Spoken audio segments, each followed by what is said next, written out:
All right, welcome back to the Trauma Therapist Podcast. My name is Guy McPherson.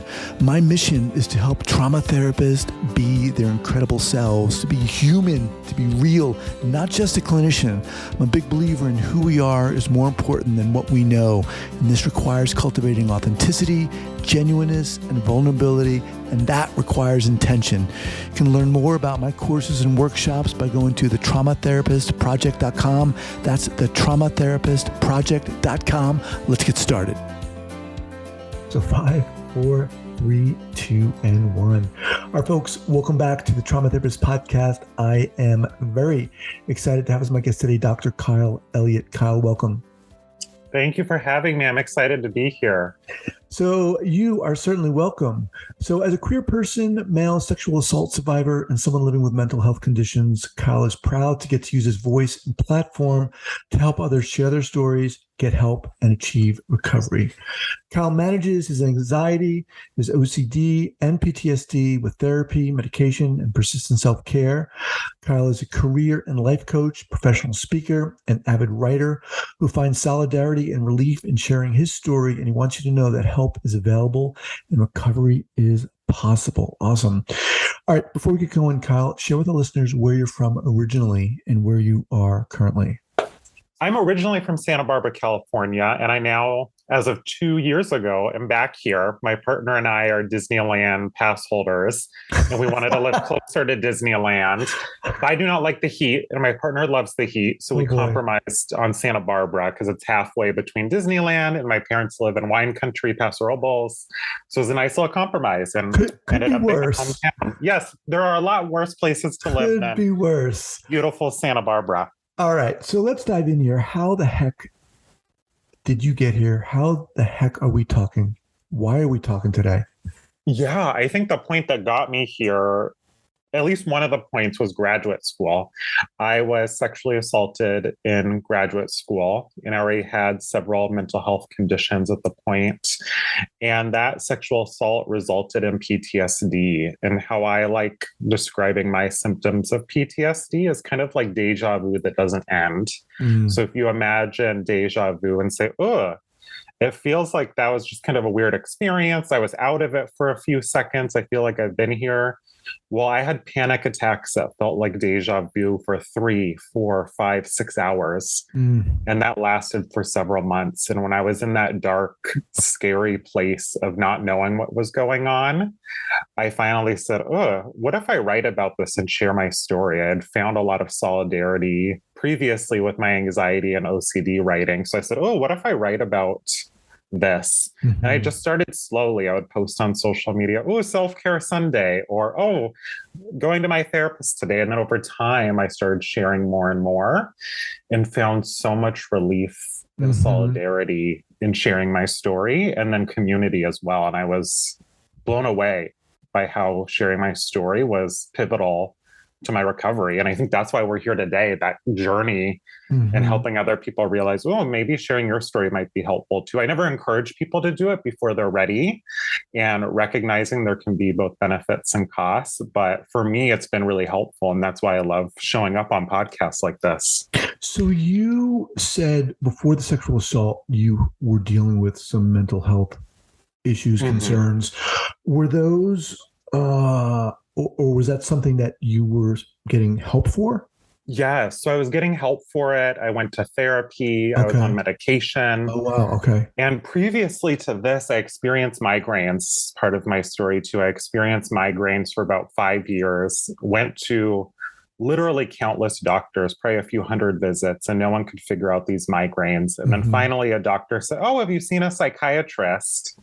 Went to a psychiatrist. I was in college, and within literally 30 seconds of our appointment, she said, oh, anxiety, OCD, let's try treating those. And as soon as we started treating those, I saw relief. And then 5 years. Was that treatment via therapy and medication? Or? Yes. Okay. Yeah. And a lot of self-care as well. Okay. I think of it kind of, those are my 3 in the pie: therapy, self-care, and medication. That's my kind of 3 slices of the pie. The trifecta. Exactly. The self-care trifecta. Yeah. And I like it too, because then if one of them's not working, I still have 2/3 of a pie, which is more than enough. Right. Um, and I was doing well managing those. And then the sexual assault came along and kind of threw everything out of whack. And I was like, oh gosh, this is difficult and challenging. And it took quite a few months before I found the power of storytelling Mm-hmm. and had the courage to share. But once I did, Let me ask you about that. So, yeah. um, yes, obviously, people know that sexual assault happens with men as well, although it's not as common, but it is, it does happen. When that happened, how did you talk about it with people? Did you not talk about it with people? What was your reaction? Yeah, I attempted to talk about it even immediately when I was sexually assaulted. I called 911 after it happened, and I was not believed by the firefighters. I was investigated. The person who assaulted me ended up doing a restraining order against me. Nice. They hired a defense attorney, and the defense attorney suggested that. So there was a lot of not being believed throughout this, which likely contributed to the trauma. If I had this negative experience, and then the police are questioning me and asking if I'm the perpetrator. The firefighters didn't believe me. I went to the hospital, and they said, "What would you like us to do? Would you like us to discharge you?" So a lot of disbelief at the beginning. And I think that's why I didn't share my story sooner. But when I shared with my parents, with friends, I found a lot of relief just sharing one-on-one. And I've always loved writing. So I said, what if I shared this more broadly? And what did you do specifically when you shared it? What did you say? It started slow. It started really slow. So I just kind of put my toe in the water and said, okay, I'm going to therapy today, and had a great session. Or don't forget to focus on your mental health. So I wasn't disclosing everything. I didn't just put out right away that I was a male sexual assault survivor or anything like that. They were just baby steps at first, and that helped me get used to it. And then I saw a lot of relief come in. People said, oh, I went to therapy too. And sometimes these were public comments. A lot of time they were private comments, because this was 2016. So still there's stigma now, but even more stigma back then. And there's a lot of solidarity. There was a lot of people reaching out and sharing their own experiences. And then over time, I would share a little bit more, and then finally did share about my sexual assault and quote unquote came out as an assault survivor. I published an article around it, and there's just so much relief in putting it out there and not having to hide this aspect of myself. So you were in college at the time? Yes, I was in graduate school. Graduate school, rather. To what degree did this derail your journey in graduate school, your studies? Yeah. I ended up graduating actually a semester early. So one of the ways I coped, probably not the healthiest, was with overworking. But initially, it really was traumatic. I was literally served papers from the police, the restraining order in class. So I was in the middle of class, and police came in and gave me papers. And I think this perpetrator who did it was strategic. Okay, let's try and fluster him. Right. Let's serve him papers within 24 hours. Let's bring him to court. All of this. So it was very traumatic. And these panic attacks were difficult. I'd have panic attacks. I would call my parents multiple times a day and say, oh, have I told you I've been sexually assaulted? And they'd say, yeah, we've had this conversation 100 times. And my parents were very supportive, which I'm thankful for. But it was me continually forgetting things. Recently, I was trying to find a paper I wrote back then, and I was like, oh, I didn't even know I had this professor. I couldn't remember the professor. So it really impacted my memory at the time. And really, probably for a good semester or two, or we had the quarter system, a good quarter or two really just put me in a fog is the best way to describe it. Just feeling disconnected from everything, and that deja vu again that lasted for hours. So what were you studying in graduate school? Yeah, I was doing a master's in public administration at the time. I wanted to run a hospital or a nonprofit, and that was my big goal. And I was working in the nonprofit space as well. So how did things unfold for you professionally and personally? Professionally, my career still did well. I was workaholic previous to this and then just dove in deeper. And I'm a career coach now, so I help people recognize when they're in toxic work. And I was definitely looking back at toxic work environment. I remember telling my boss, I didn't say why, but I said, I was in the ER. And she responded, oh, I hope you're okay. Please make sure you send these things to me. And she pivoted to work and I said, okay, great. She said, what meetings do you have? Make sure you send these things. And it shifted so quick to work, not even like, are you okay? What's going on? Do you need the day off? It was just like immediately pivoted back to work. Thankfully, I still did well at work because of that workaholism, but I don't remember a lot of my time back then as well, which was really unfortunate because graduate school, the parts I do remember were really exciting. I did a lot of amazing work, had some great classes, and I just don't remember. It sounds, Kyle, that, it's just so crazy the way people responded to, I mean, I guess it's not surprising, but it's still, nonetheless, it's so crazy and sad.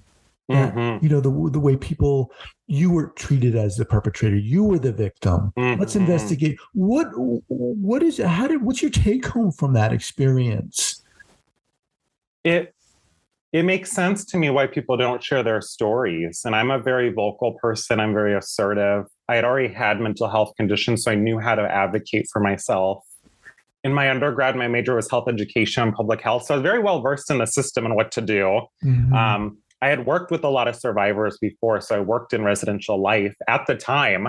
So I'd had people come to me who literally were survivors, and I would walk them through the process. And then to be on the other side and say, oh my gosh, I'm literally following the script of what society tells us to do. Report it, go to the police, write your story down, tell them. All of this I was following and not being believed was really scary. And just another reason why I share my story, to say, here's what's going on, here's where there's gaps and how we can fix them. Because I have that strength and that privilege to share my story. So I want to hope this doesn't happen to other people. You seem like a super smart guy, very proactive. Where did that come from? My parents. I would definitely say I'm so thankful I had my parents through this. I would be able to call them and text them. My dad flew up. They were in California. I was living in Seattle, and my dad flew up to go to court with me. So I had very supportive parents, and they've always been supportive. I think that's something not a lot of people have who are dealing with mental health challenges or conditions, and that's something I've had. So they've ingrained that supportiveness in me, and also that work ethic to keep going and fighting through it, because it takes a lot of strength and resiliency to not just fight through mental health conditions and persevere, but also through a sexual assault. And not just any sexual assault, but one where you're not being believed, where you then have PTSD after. There was a lot of things building up against me, and my parents taught me that resilience and strength.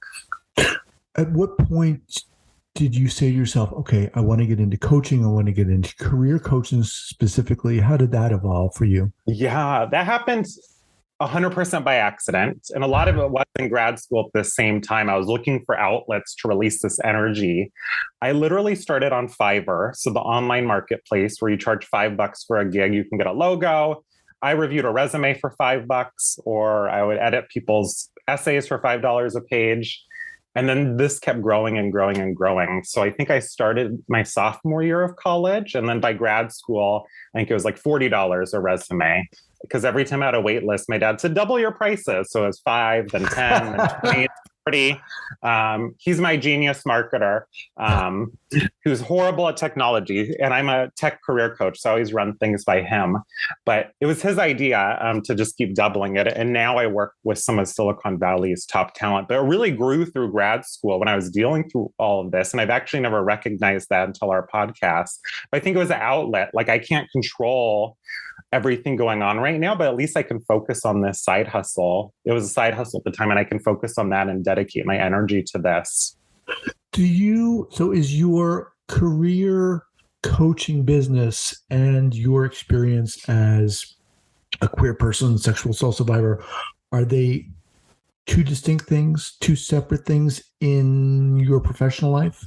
No, I talk about it a lot. I share my story a lot, and I'm very open about my experiences and share about being sexually assaulted, about my mental health conditions, about being queer. So I share a lot about it. I'm very active on LinkedIn and other Mhm. platforms, but I write a lot about it. And I find with clients, they say, "Ooh, I can relate to that." And even if they don't have the same identity or lived experiences, they say, "Ooh, I can still relate.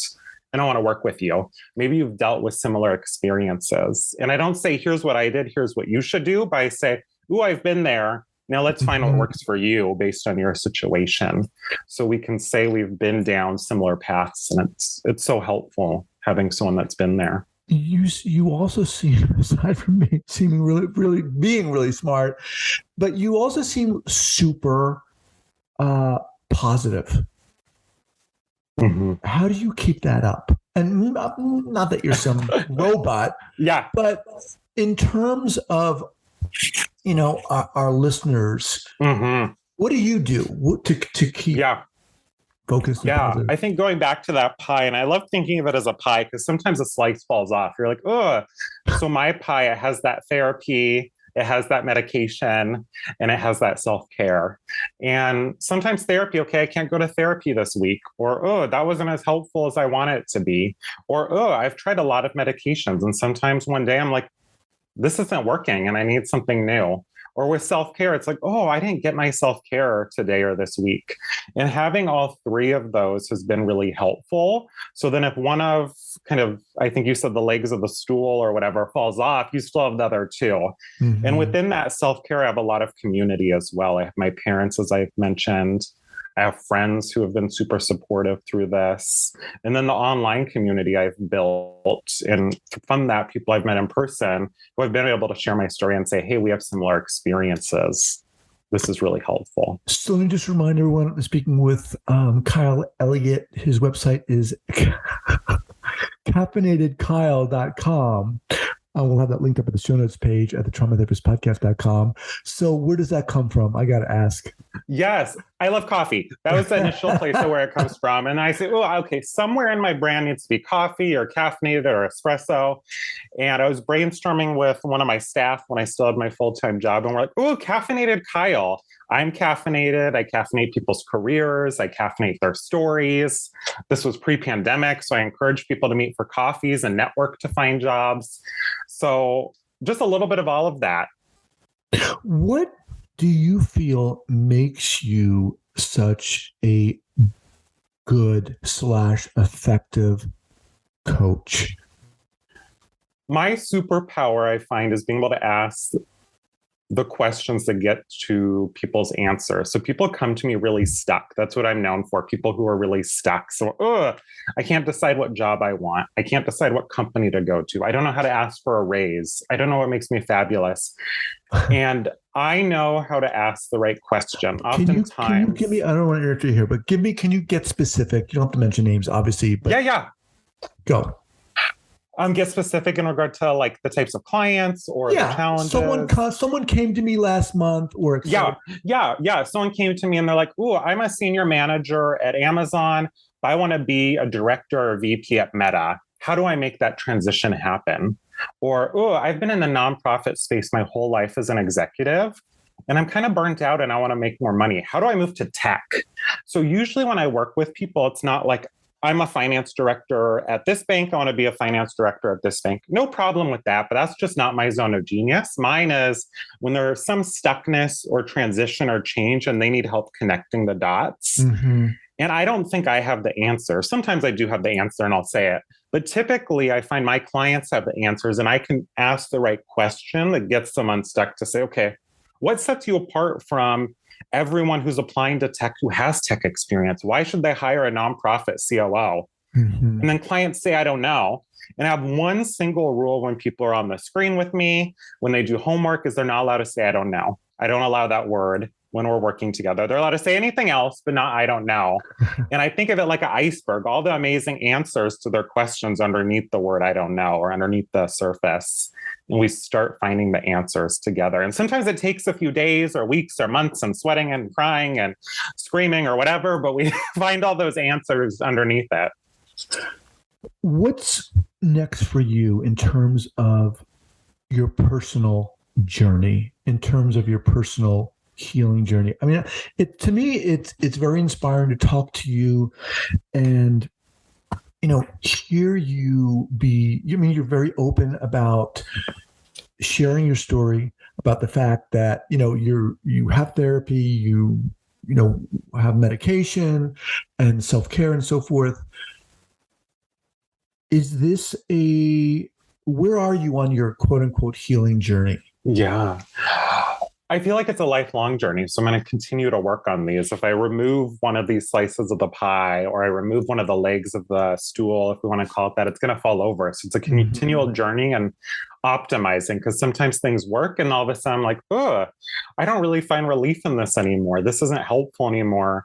I need to try something different. We kind of mentioned Disneyland earlier. I'm a pass holder with my partner and we're like, oh, going every 2 weeks. We're not finding relief in this as much, or it's not as fun. Maybe we need to go every month. So I find like I'm in recovery, and recovery is a verb, not a noun. So I have to keep doing it and saying, how does this look different? So for me right now, it's finding a hobby. My hobby for the last 3 years was a doctorate, because I love learning, I love writing, I love researching. So now it's okay, what's that next hobby that's going to support my self-care, support my love of learning, support my love of storytelling and writing and mental health and coaching? So that's kind of what's next for me. I've been trying to find that next hobby that supports all of this. As we kind of get ready to close down here, obviously a lot of people who are listening to this are therapists, coaches, and survivors, and any combination thereof. For people who are listening and who are maybe not as comfortable with quote unquote sharing their story, writing it down on social media, whatever. And granted, you said that's not for everyone, but what do you say to people who have experienced trauma or maybe even sexual assault and don't even know where to start to begin that process? Yeah.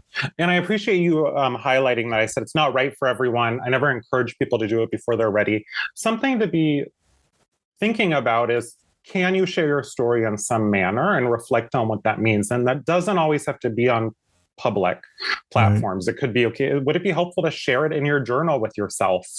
Would it be helpful sharing with a therapist that you haven't shared before, or maybe a doctor?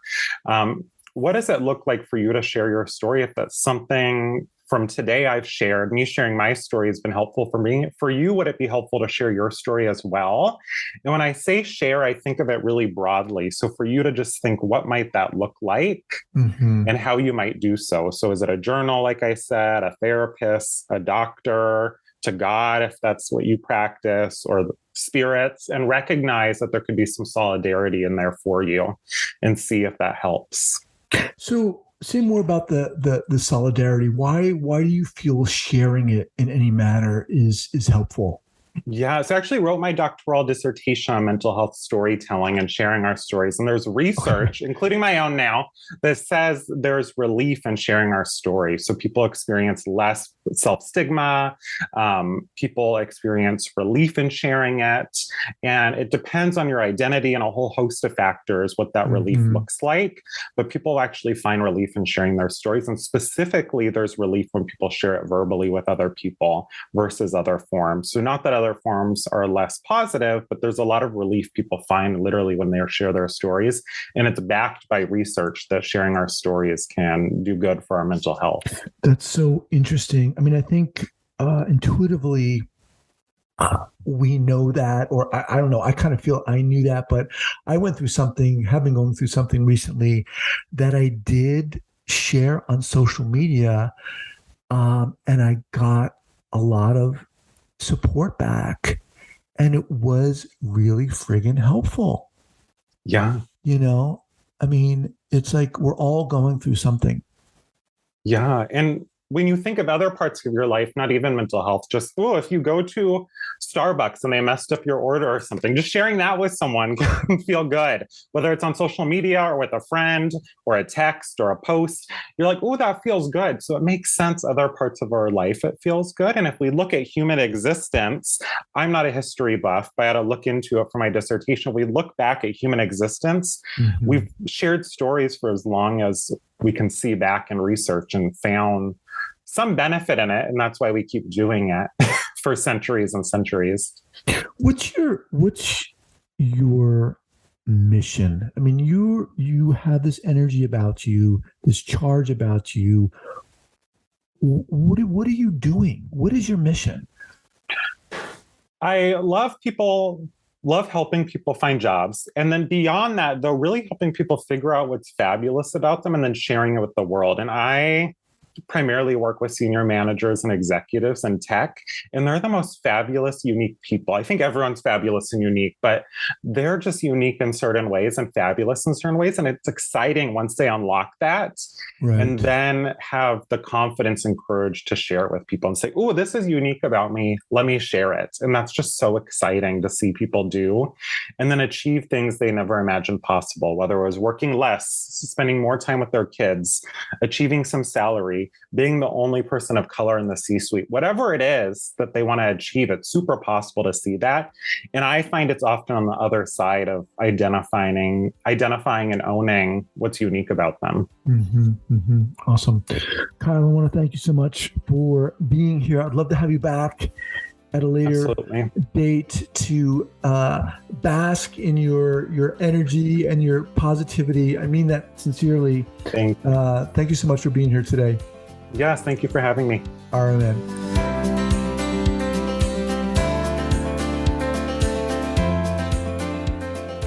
I want to thank you so much for listening to this podcast, and I want to let you know that I am very excited about my new podcast, The Right Now Project. The Right Now Project is about healing. It's about stepping into our own courage and authenticity and getting started or continuing along our healing process. We're all going through something, whatever it is, in this crazy life we're living. And the Right Now Project is about honoring that, celebrating that, and sharing our stories via the associated membership site. Check us out at therightnowproject.com, therightnowproject.com.